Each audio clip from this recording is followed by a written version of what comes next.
শ্ৰদ্ধাৰ শিক্ষাগুৰুসকল, আপোনালোকলৈ এই ভিডিঅ'টোৰ জৰিয়তে আপোনালোকে টেবলেট কেনেকৈ ব্যৱহাৰ কৰিব তাৰ কাৰণে প্ৰস্তুত কৰা হৈছে।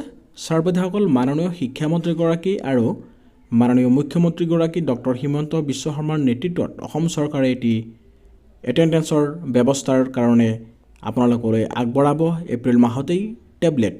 গতিকে এই টেবলেট কেনেকৈ শিক্ষকসকলে ব্যৱহাৰ কৰিব আৰু এই টেবলেটটো কি কামত ব্যৱহাৰ কৰিব তাৰ সবিশেষ এই ভিডিঅ'টোত আপোনালোকে তথ্য লাভ কৰিব।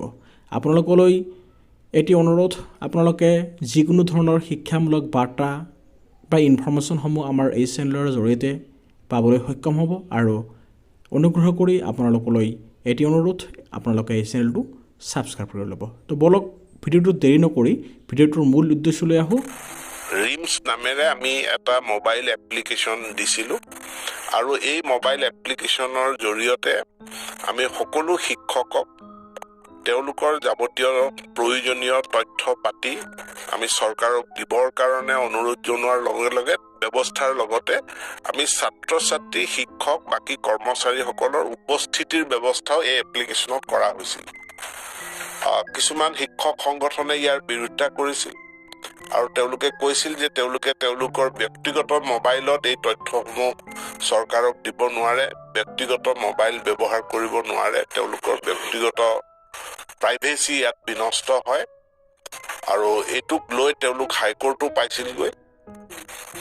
এতেকে আজি চৰকাৰখনে সিদ্ধান্ত গ্ৰহণ কৰিছে যে প্ৰয়োজনীয় তথ্য পাতি, বিদ্যালয়ৰ ছাত্ৰ ছাত্ৰীসকলৰ উপস্থিতি, শিক্ষক কৰ্মচাৰীসকলৰ উপস্থিতি, এই গোটেইখিনি এটা অনলাইন ব্যৱস্থা বা এটা এপ্লিকেশ্যনৰ জৰিয়তে পাবৰ কাৰণে, শিক্ষা সেতু নামৰ এপ্লিকেশ্যনৰ জৰিয়তে পাবৰ কাৰণে প্ৰত্যেকখন বিদ্যালয়ক কমপক্ষেও এটাকৈ টেবলেট প্ৰদান কৰা হ'ব।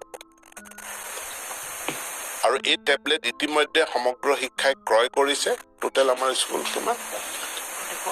44,585 এইখিনি বিদ্যালয়ে এটাকৈ টেবলেট লাভ কৰিব।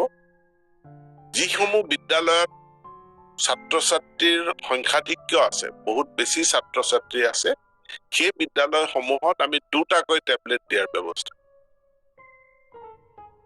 আৰু এই টেবলেটটো দিয়া এইকাৰণে হৈছে যাতে আমাৰ শিক্ষা সেতু নামৰ যিটো আমি এপ্লিকেশ্যন বনাইছো, য'ত বিদ্যালয়ৰ সকলো তথ্য পাতিৰ লগতে উপস্থিতিৰ পৰা আৰম্ভ কৰি বিদ্যালয়ৰ বিভিন্ন পাঠদান সকলোখিনি এই এপ্লিকেশ্যনৰ জৰিয়তে তেওঁলোকে প্ৰদান কৰিব আৰু তাৰ এটা ডাটাবেছ আমি মেইনটেইন কৰিব পাৰিম।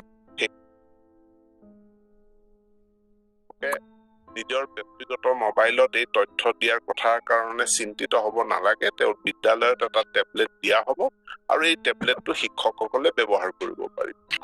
আমাৰ দীক্ষা পৰ্টেলৰ জৰিয়তে প্ৰায় 8,000 পাঠ,